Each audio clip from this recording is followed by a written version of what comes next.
I'm just trying to find a picture of a cow and because I'm going to show you why.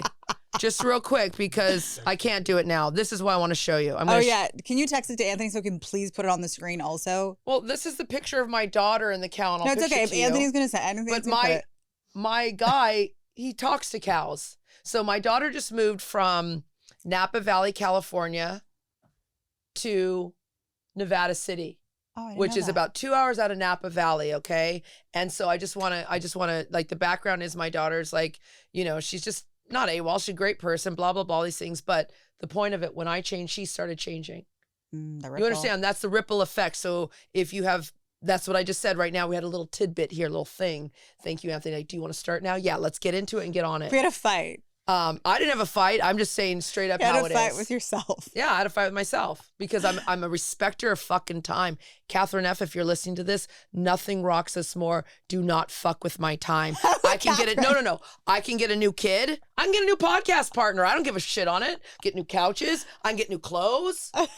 I can't get more time. I'm 52 years old. No one, if you're hearing this right now, do not mess with my time because I can get everything new. Everything. Is this too low? You're okay.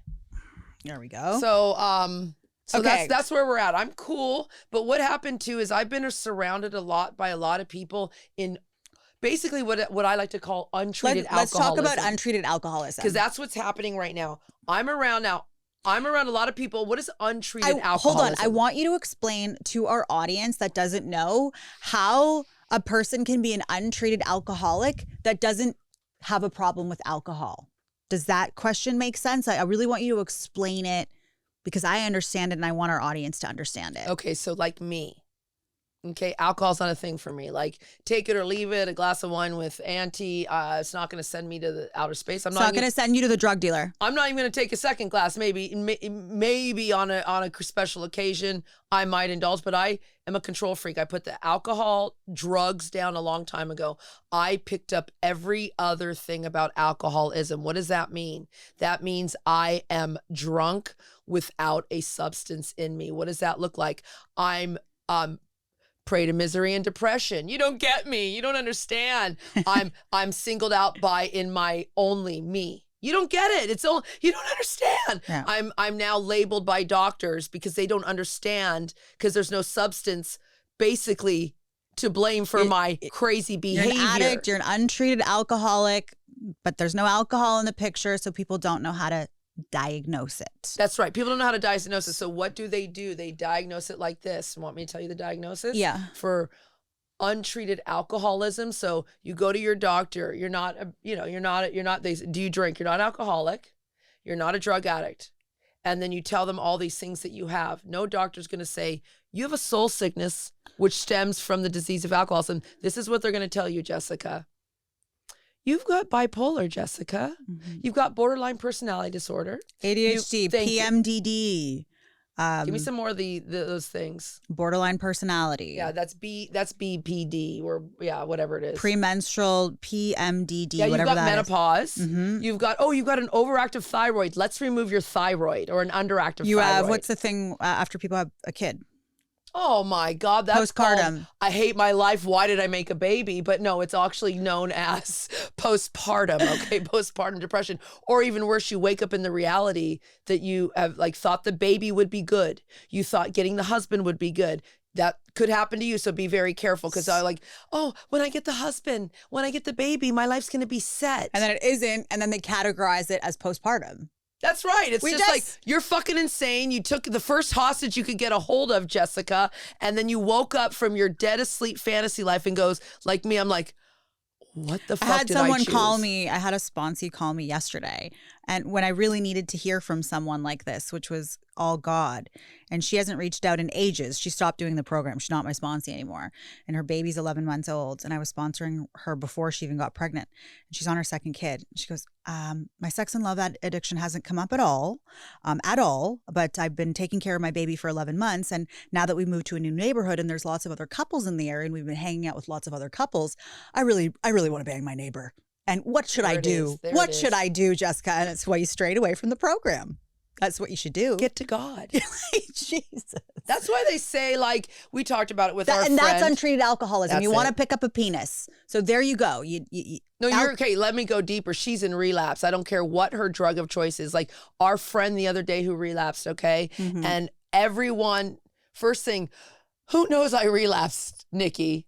That's the only concern. Who knows I relapsed? Okay, that's fine. Okay. But go deeper, everybody, because you were a lunatic before you picked up whatever it was, the crack pipe, your ex-boyfriend, whether you picked up the pint of vodka. It doesn't matter, the all-you-can-eat buffet. It doesn't matter. It's all of them. Everyone saw you crazy. Yeah. Because we know what being treated for the spiritual malady. So if you're out there and you're like, I don't want a 12-step program, you don't need one. If I don't want to, I don't want to go to Eat, Love, and Pray. You don't need one. Right. What do you need if they don't want to do 12-step? They don't want to go to the therapist. They don't want to do the Eat, Love, and Pray trips every other month. What do they need?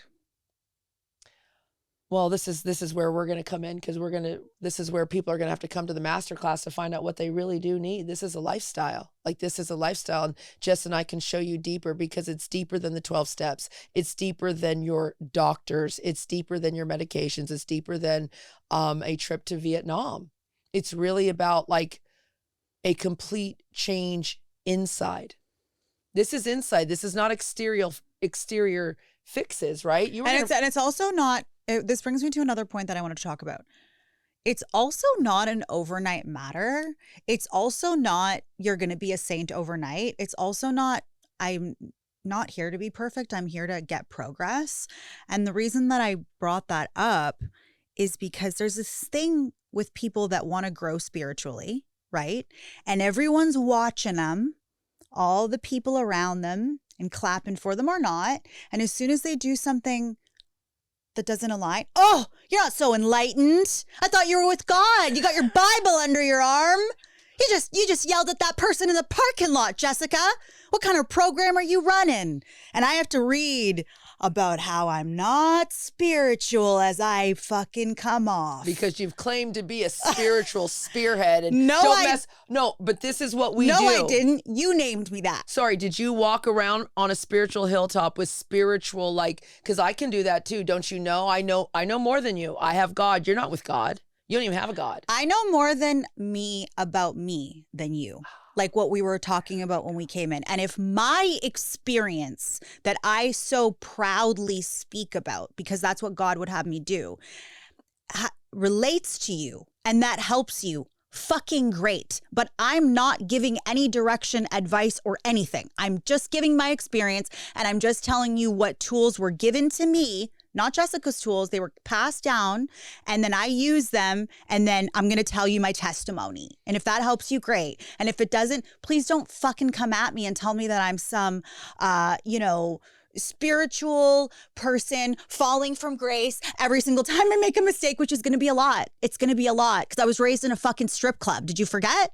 Okay, well, here it is, my friend. That's untreated alcoholism. So let's go deeper on that scenario right there. Mm-hmm. You're trying to make yourself better. Your family, friends see it, but they're untreated. And so all of a sudden they're really proud of you, but they're taking little notes. They're because that's the untreated alcoholism. They're taking they're basically what we like to call taking your inventory. It's like, look at yourself before you look at me. And so they're collecting all this stuff. They're collecting all this data. So, but go deeper because you and I know how to get rid of the data for people. We know how to look at that person and go, they're sick like me. We know how to go, man, we understand that you are me and I am you. Mm-hmm. They don't get that. They're just like, I don't want any more of it. You're crazy. That's untreated alcoholism. It's blacking out on anger. It's snorting insults. Snorting judgment. Ooh, it's drinking the need to be right. Gonna be right about this. Hey, you're right. The way that you see it is the way that you see it. I'm not gonna argue with the way that you see things. I'm not gonna argue with the way that you see things at all. Okay, if you're out there listening, don't do this to people, everybody. Don't say, we all think this, Jessica. Oh, hold on. So that's the exaggerating that is dishonest. So we have a list of alternative ways to look at being dishonest for sponsees that come into the program. I use it. Anybody, right? Though. This is for anyone. This is what I'm driving at. And so there's a couple. One is what you were about to go into, exaggerating or minimizing stories or thoughts. That's dishonest. Saying you always do this. Everyone thinks so. What are some other examples that are good? Nobody loves me. I mean, that's such a lie. Somebody loves you. But I love what you just said. Everybody thinks this of you, Nikki. I have 50 cousins, so no one ever knows which cousin I'm talking about. Who's everyone? Did you survey the world? I said, so now you speak for everybody? Why don't you speak for yourself? Speak from I statements. Speak from I statements. I feel this way. My mom will sometimes do that. Well, everyone thinks this. What's everyone? You have no friends, and any friends you have, I've given you. Well, what it is it's cowardly because you don't want to take on the responsibility of saying that you think that. So then you dilute it by saying all these other people think so. It's like, say it with your chest. Okay, so that's a challenge for everybody because we're here to improve, not just to circle jerk problems on the couch. No. Which is, everyone start speaking from I statements and don't speak for other people. Mm-mm. Just don't do it. Just don't. I cannot speak for that person. I cannot speak for others. I can't speak for what the world thinks of you. Mm-mm. That's not my business. That's going to simplify things a lot. I think that's the answer right there. So that's a challenge for this week, everybody. Like when you listen to us, you'll hear little nuggets or you'll hear bullshit, skip or whatever, subscribe. Don't. But write down this nugget for this podcast, please. Speak in I statements. What's another little way that we are dishonest? Ooh, there's so many good ones. How about this? Expecting others to be what they are not. You knew he was a cheater when you met him. Why are you surprised that he's actually married or he has Because another I thought enough love would change him, Jessica. I thought my big old horse vagina, as my boyfriend calls it. I'm like, wait, what do you know what a horse vagina looks like? It's like, that's another podcast for another day. Last week I was a Snickers bar. This week I'm a horse vagina. Why are we expecting others to be what they are not? Like, can you believe my mom did this? Yes, I can because she's 70 years old and she's been doing it for your whole entire life. Why are you expecting others to be what they are not? I know. It's like, but I've given her everything, Jessica. I've given this child everything and she's still doing this. Madam, what were you like at 21? Like, wake yourself up. That goes down. Let's go to challenge number 2 real quick. Okay. Why don't you guys be interested in your audience? We talk about this a lot as retired burlesque entertainers. It's like, again, I'm going to know my audience. Mm-hmm. So don't have expectations. If they come to you as they are, don't think you have the power to change anyone because here's the news, and I love you enough to tell you, you don't even have power to change yourself. You don't. You have no power over your own life. So why are you telling people about what they should do? So we're going to speak in I statements, and we're going to basically STFU. STFU, please. Is that right? Please. And then and if you want to be nice to my friends out there, I know my daughter was like, not only was she visiting a cow, but she was also on the porch reading her Bible this morning. Yeah, that's you like I cried. I was like, oh my God, like this is the miracles because she was never like that. She was too busy being hung over from her night before it. And so now she's not in a 12-step room, but I changed. I got different. And so that worked for her. So we're going to quit. We're going to let people be who they are. Okay, here's a good one. I have no choice. I have to be upset over this. But the truth is, I do have a choice and I don't need to be upset. And my response and attitude is entirely my choice, my responsibility, and my free fucking will. I'm laughing because my mom is my greatest muse. Okay, we're like Grey Gardens. Someone just rent that movie. Grey Gardens is you. Okay, so here it is. My mom goes, but I have to worry. I said, would you stop worrying? But I, and I said, I know. Wait, you've been programmed that way. We're not born on earth to worry. I know. That's not your job, woman. They wear it like a backpack. Oh my God. Hey, I'm the worrier. Well, go away, worrier. I don't need you worrying because I live in an environment. Now go deeper. That frequency, that juju, that vibration permeates. Like how even how you said last week, I can feel a little edge, not so much you can feel things off me. Nikki, you're real hyper. Well, number one, I haven't eaten today. I thought I better fast and stay real high on God dope. Don't get anything to block my system. I have from morning to night been on that phone recovery. I brought the meeting in with all of us today. Yeah. And so I'm really hyper. I see you and I didn't want you to bring your what's it called? Your perimenopause? No, what is it called? Your premenstrual? You know what? Premenstrual. I brought my work energy, which is money, money, money. Where is my money? When is my closing? Where's my right? I brought my energy. I brought my security. That's fear of security energy, and and I had a really hard time with personal relationships this week. Yeah, and so I can kind of feel that as we're getting in the car, and then instantly it's like. Yeah. It was like, whoa, don't take me down that vortex, madam. 1000%. I got my wings on. I've been flying high on God dope. And even the miracle of, I wanted to eat at one point. I thought I'm a little hungry and it's gone. I've buckled myself into a little plan after this. So I don't eat and then I'm into bed. So Can I tell you what I love about, can I tell you what I love about you? Tell me. I want to hear something good about me. You fixed my energy by calling me on my bullshit immediately. Thank you. Okay? So what I want to talk about is we get really mad at confrontational people. We get really mad at aggressors. We get really mad at loud people, but we don't get mad at non-confrontational people. But they're over there collecting data. And then a year later, they're going to write it all out. And the problem with that, and there's so many problems with that, but what comes to mind right now is that they're now bringing up a memory, which isn't happening in real time. So you're going off your memory, I'm going off my memory, and it's not really the truth. It's a version of the truth. And that's why it doesn't really make sense, does it? It doesn't fucking make sense because you could tell me right now, Jessica, I'm not fucking dealing with your attitude, okay? In 2 seconds, boom. What are you going to wait 6 weeks for? And see me 6 times in 6 weeks. And then you're going to tell me about it? Does that make sense? Yes, that's somebody who is dead asleep in life. And let's go deeper, everybody. It's April 2026.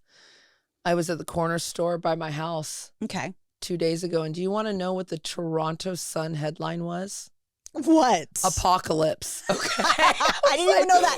I didn't even know that paper still existed. Oh my God. Now I could be wrong, mistaken, but I saw apocalypse and I just thought, Nikki, don't even engage. Just keep walking. No. Because so everyone's That's losing. people's brains. Apocalypse. They have apocalyptic thinking. 555 on the clock.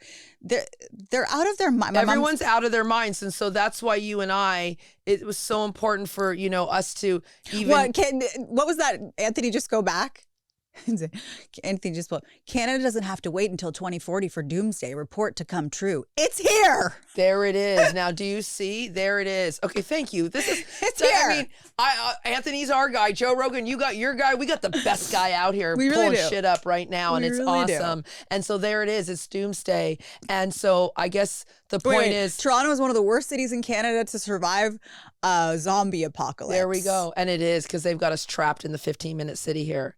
So back to the point of not, it's just as bad not to be confrontational. Yes, it is very harmful. You hide it in, and so guess what happens? People like your friend or like my friends or like our mothers or our mothers, they will just explode. Now, I know other people, especially in my 12-step rooms, they won't explode. They'll go make a plan, hide out, and stick a needle in their bum or in their arm. Or a penis in their bum or arm, or they'll do something weird, or a bottle in their bum or arm, or the all-you-can-eat buffet in their bottle. What you're doing, the bottle in their bum, all-you-can-eat buffet in their ass. I don't whatever, all of it, all of it, because they've imploded. So what you and I do, and that's what we want to encourage you guys to follow us, and you're going to sign up for some master classes when the time is right for you, which is you don't get a day off here. Like right now, I didn't get a chance. I went, ran out, and I thought, but I confronted it right away. Like, I'm not doing this shit. Yes, we're gonna get through it. Because then you're not running. I have the opportunity to apologize. I have the opportunity to make it right, and I have the and we have the opportunity to laugh about it in that moment. So how good is that? You're gonna wait, and the reason for waiting, is because you were afraid. Afraid of what? That I'm going to kill you? Because you're going to snap back because you and I are pit bulls. But hold on. So you're just afraid to do hard things then? Because what is a little snapback? Do you know what I'm saying? You're afraid of a little snapback? Well, I know how you're going to respond. I know you're going to act. But you're not going to die though. You're going to be fine. Fear rules everybody right now, and it doesn't rule me. because it's not real. That is all fake news.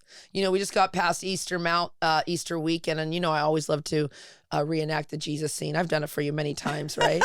Please do it for the audience. Okay, let me do it one more time. I hope I haven't done it already on this podcast, No, because I you do haven't. it all the time. I'm You like, haven't.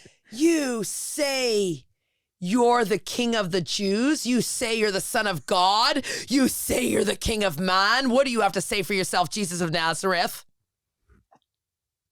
If that's what you say I am. I mean, that's what we have to do. Does that make sense to you? That makes so much. I have a friend, a very handsome one, if he's watching, and he says, "Are you a?" This is going to be offensive to some people.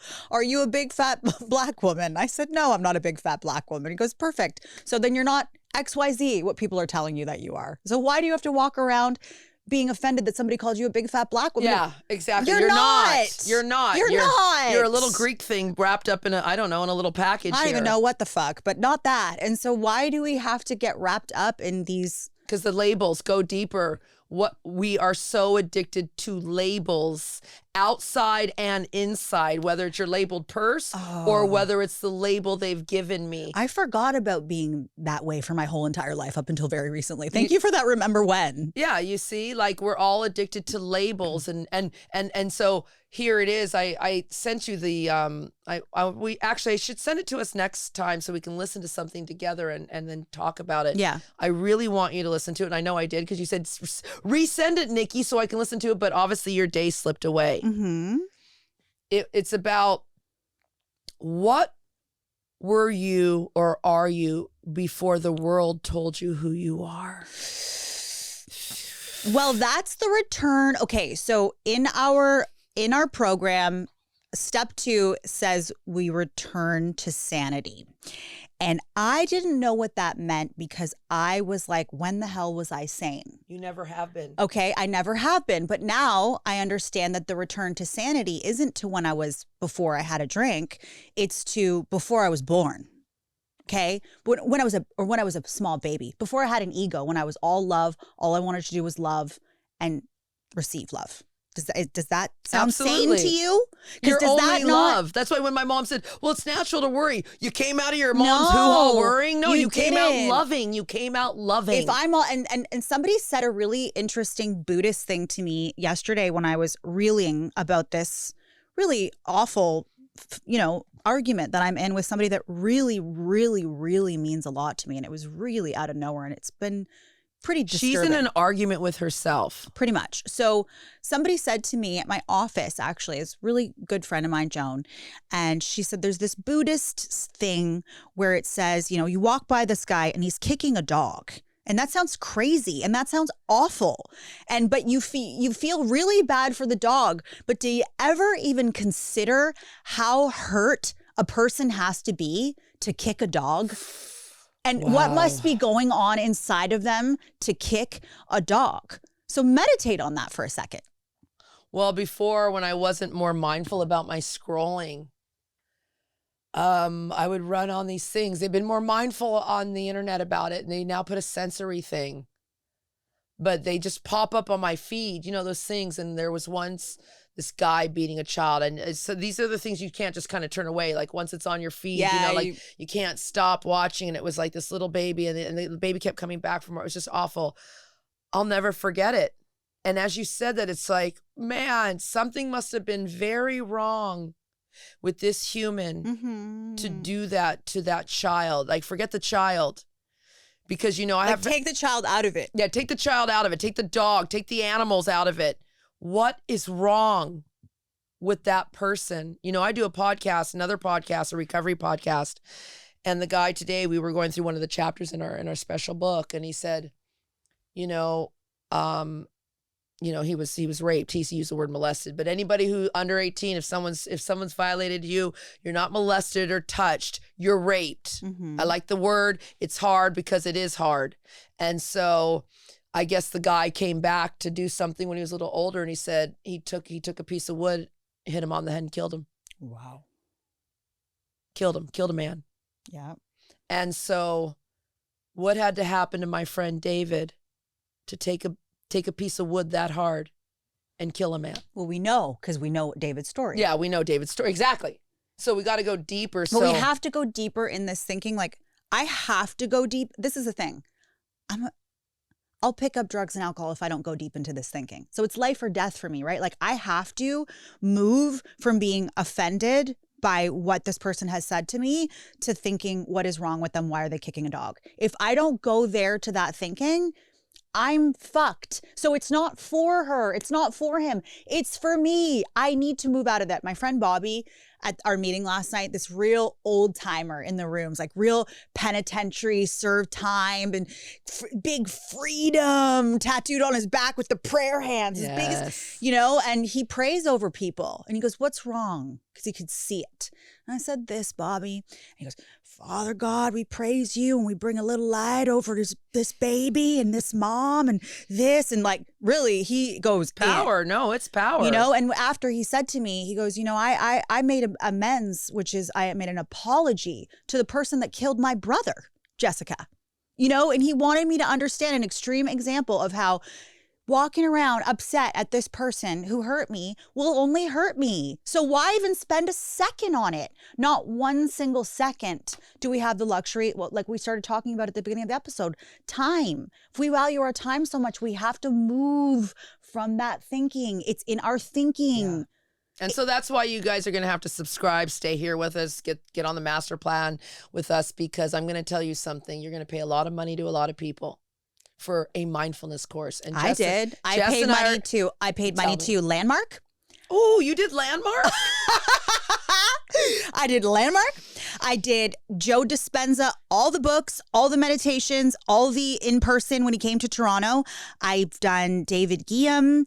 I did the Justin Sterling, and you're probably too old because they probably that cult got taken away. Okay, it was a cult. It was weird. He was a false prophet. Whoa, man. I paid thousands of dollars to fly to Bellingham, Washington. Come on. To be trapped in a room with 1,000 women flogging ourselves. And the men were trapped in another room flogging themselves. And then we all come together and make a meal. It was, insane. It lasted. I came home feeling good for a week. And then I got back to my same routine. No, I've done retreats where you pay tens of thousands of dollars to go to California, and all they do is give you colonics the whole time. Yep. Like, where do you? It doesn't end. Well, our friend Lisa, we should send this podcast to you.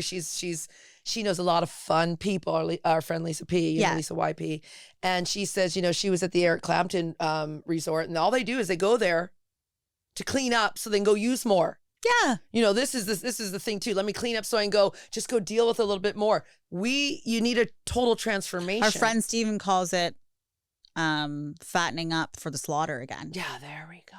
Like, it's like you're just going to clean up, and then it doesn't. Basically, what we're trying to say is they don't work. Those things don't work.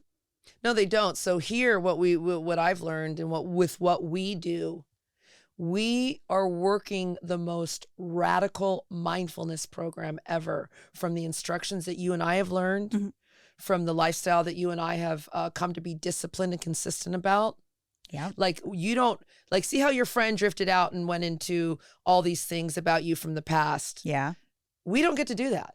No. Even though you want to. I don't get to, and by the way, exactly, I don't get to retaliate with point by point rebuttals. No. That's something that I used to do. And that's right. And that's the thing about spiritual growth and having people around you from when you were sick. It's like they're knocking at the door trying to get you to respond the way that you were when you were sick, but I'm not there anymore. We'll go different because, like, you were always this way, Jess, and so she's expecting the reaction. You've always been this way, and there's still glimpses of that old Jess in you. Definitely. Never said there wasn't. No. Mm-mm. But she doesn't realize, or he doesn't realize, or they don't realize you're new. Like, I told my boyfriend this, and I sent him the podcast, and he laughed when I said, I think it was last podcast, I'm like, where are you, Grandpa? Well, he committed suicide, Mr. Luxembourg. I think things get lost in translation. Yeah, because of language. And the language barrier. Because he's like, funny. Happy face, crying. Like, wait, you don't get this. But it's hilarious. Where was I going with this guy before That really makes me laugh. I know, we have to laugh, but I was going somewhere with it, is that I lost the thought. It's okay. Let's just, again, if we're going to end it soon, let's just recap what we're going to work on at least till next week. It is speaking in I statements. Speak for your fucking self. Speaking in I statements, I know you still got a little tinge there, and that's good. Well, because if you don't have the test, as my friend Joyce, do I ever? You don't have the test. You don't have the testimony. There you go. But I like to like how I reenacted the Jesus Christ side. Let me reenact my friend Joyce Meyer. Someone her people get with my people. I want to have dinner. So here it is, Joyce. And look her up and fucking listen. She's amazing. I can barely listen to her now because I'm on a different journey with other things, and it's I hard listen for to her me. every morning. You still do? Still do. I went through about a 6-year period of Fires that. me up. Fires me up. Okay, so let me get it. Without the test, you need the test, because without the test, you won't have the testimony. And ladies, you don't like your husband? Well, there's someone else out there who's going to have dinner with your husband. So, I know a lot of ladies, a lot of lonely ladies out here. Ladies, you want? And I'm like, I'll take her husband. I'm so lonely. Send him here. I make good chicken fried steak. She's not wrong, okay? I love Joyce. And so get her on your God squad. Get us on your God squad. What do you mean by God squad, Nikki? We mean get us on your humility squad. Oh, yeah. You'll get humbled. You'll get humbled. Get us on your forgiveness squad, because we have to forgive or we'll die. Get us on your agape love unconditional. Get us on your forgiveness. Forgiveness squad. You got to work on that. Get us on our restitution squad. Ooh, yeah. How about our generosity squad, where we're giving, wanting nothing in return, and not just things, but time, because our time's most valuable. Okay. So that's what I mean by a God squad. How about praising the good in others? Right. Get on our God squad. What does that mean when we say that? That means get around people that are going to remind you who the fuck you are, which is a child of God, which means we're all children of God. Let's just keep reminding each other. That's all we need to do. Yeah. I have superpowers, and so do you. Thank you. Thank you.